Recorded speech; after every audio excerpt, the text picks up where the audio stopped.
And let's start by telling you that gunmen, reportedly led by the notorious bandit leader Danisuhu, have allegedly imposed a 172.7 million naira levy on 25 villages in Tsafe West, Zamfara State. Counter-insurgency expert Zagazulu Makama disclosed on his official X account that the levies include demands for bags of soybeans and threats of violence against those unable to comply. Fearing reprisals, hundreds of residents have abandoned their homes, farmlands and livelihoods. While security has reportedly improved in Tsafe town and along the Fontua-Tsafe axis, rural villages in Tsafe West remain vulnerable to attacks. Local leaders have appealed to authorities for urgent intervention, calling for the deployment of more security personnel and the establishment of permanent security posts, in the area to maintain the affected, to protect the affected communities. And now to discuss this, we're joined by security expert Darlington Umoru. Darlington, many thanks for doing this with us. Let's just get started. I mean, what allows bandits to carry out their attacks with such impunity, and how can this be addressed? Bandits in the Northwest, of course, you know their activities over time. They've recorded some measure of successes over time, and they've been able to make huge monies from this nefarious and criminal activity. You know, they have had for a couple of years now. Give it to them, Zamfara has been the hub of banditry activities in Nigeria, particularly up north. It has been the center of kidnapping activity in the Northwest. They've tried a series of things over time. They've made attempts to kidnap school children. They've kidnapped farmers. They've also even killed some. They've also even attempted kidnapping some security agents over time, and now the gods is getting higher and bigger. They are placing. It's shocking at the level they have gone to now, and that they are asking a ransom from villagers in villages. 25 villages, you know, put together in Zamfara State. It's no mean measure. But good enough, the Nigerian security agents and the military are up to the task. Attention, they are on the joint board now. Attention is focused on these areas to see how these persons in these villages can be protected. But whether these persons will be protected by security agents and the military, whether they themselves, these villagers have confidence in the Nigerian security arrangement is another kettle of fish.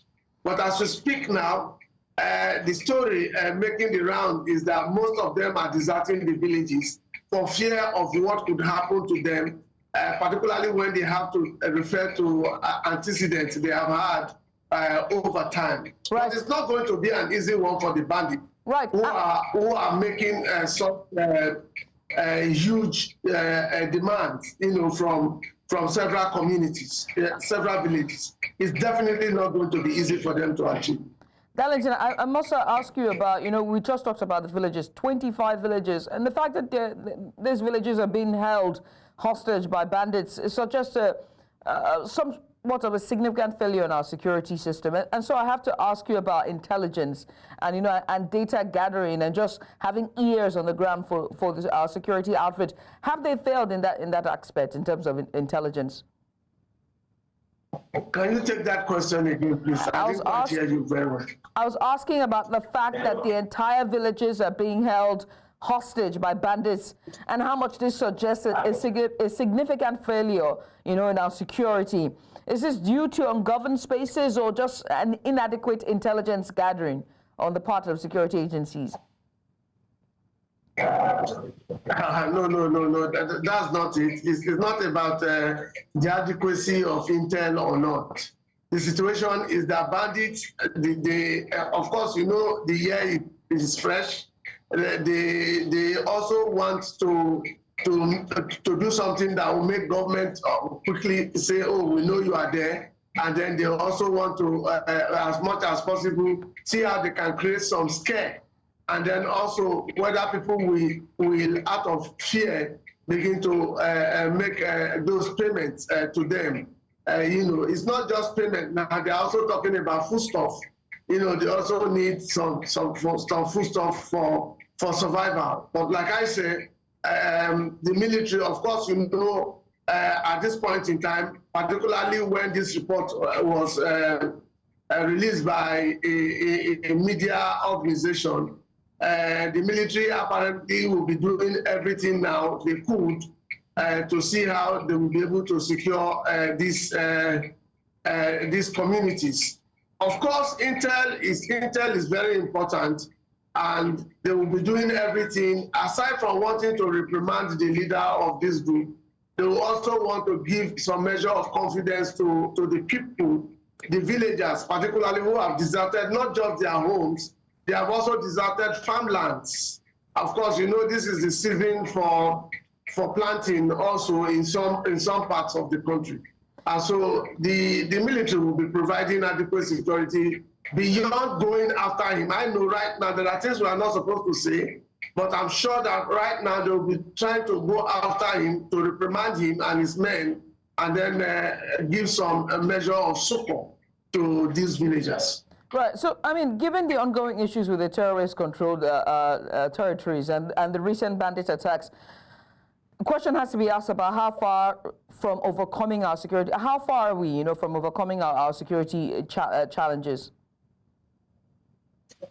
I'm struggling to hear you, please. That's the challenge I have here now. Could you take that again? I think we'll come back to this conversation when we try to fix the audio. But I was talking about the issues with the terrorist-controlled territories, right? The villages, we have issues with terrorists and insurgencies and bandits. The question is, are we far from overcoming our security challenges for Nigeria? We'll be far from it. We have had this, over time, for the past 1 year or thereabout, we have had or seen a series of improvements in terms of security, particularly in the north and the north central, northwest, and northeast. That experiences different forms of insecurity challenges. Northeast, for instance, the situation has almost died down, even though not completely. Sometimes they still want to rear their heads. You saw what the governor of Borno State did for the Yellow Tide when they talked about beefing up security in the northeast, in Borno and some other states in the northeast, to ensure that the people are able to celebrate the Yellow Tide in peace. And then down to the northwest, where the situation is about banditry and not pure terrorism. You also have seen that what we used to experience in the past, we've also had some measure of calmness. Aside from pockets of kidnapping activities that have been recorded over time. But the truth is that there's been so much improvement in terms of security. What about North Central too? North Central, we still have pockets of them, but not as ravaging as they used to be in the past. And so for anybody who would want to, look at it, you draw comparison between what you have had in the past years and what we are seeing today. The situation apparently has improved so much in terms of security.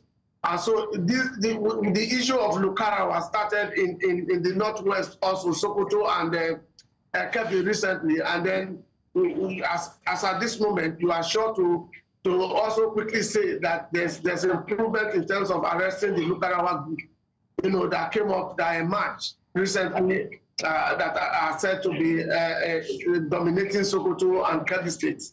Zamfara State, we know over time, has had records of bandit activities. And the military has also been able to intervene and minimize a lot of activity. But let me also quickly say that on Saturday, what do you call him now? What's his name now? The leader of Mayati Allah group in Katsina State was taken out by bandits. Even though he was serving as acting chairman in the capacity of acting chairman of the state Mayati Allah chapter. And then his predecessor, up until today, nobody is able to tell what has happened to him on a trip he embarked upon that was taking him to Kaduna from Katsina. So all of that are activities that are going on. They are asking for so much money. They are putting fear. They have put a lot of fear in those in the hearts of those villagers, and so the villagers are also now on a way of leaving their villages to find succor in some other places. But I'm sure in the shortest possible time, the situation will come back to normal, and they will all be able to return to their deserted homes and families. Well, I must say thank you, Darlington, for taking out the time to discuss with us regarding security. Once again, thanks.